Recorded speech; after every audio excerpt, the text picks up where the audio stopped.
అరే ఏంత మీకు అంత గుబులుగున్నావు? ఈ గణాపూర్ నాగమని ఇంట్లో నీకేం భయం లేదు. మంచి గుసో మస్తుగా తిను. ఈ గన్నట్టు పెట్టరా ప్లీజ్. మీరు కూడా తీసుకోండి. మీరు ఇలా రండి. ఎందుకు? కంఫర్ట్గా ఉంటుందని. గిట్ల కూర్చున్నాడు ఏమో పోయి గట్ల కూర్చున్నావేం తమ్మి? ఏం లేదమ్మా, గురువారం కదా, గుమ్మానికి దగ్గరగా ఉంటే వాస్తుకు మంచిదని. మీరందరూ అటెండ్ నిలబడండి బాబు. గాలు గాలు నిలబడితే నీకేమైతమ్మి? మరీ అందుబాటులో ఎందుకంటే కొంచెం దూరంగా ఉంటే బెటర్గా ఉంటది కదా. వచ్చిన కాడ నుంచి చూస్తున్నా ఏమో మస్తు పరిశాన్ కొడుతున్నావు. ఏంది కథ?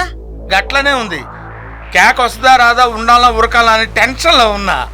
తమ్మి మలేషా, కీడు పెండ్లి సూపులకు వచ్చిండా, మన ఇంట్లో చెంబు తపాలు దొబ్బకపోనీకి వచ్చిండా?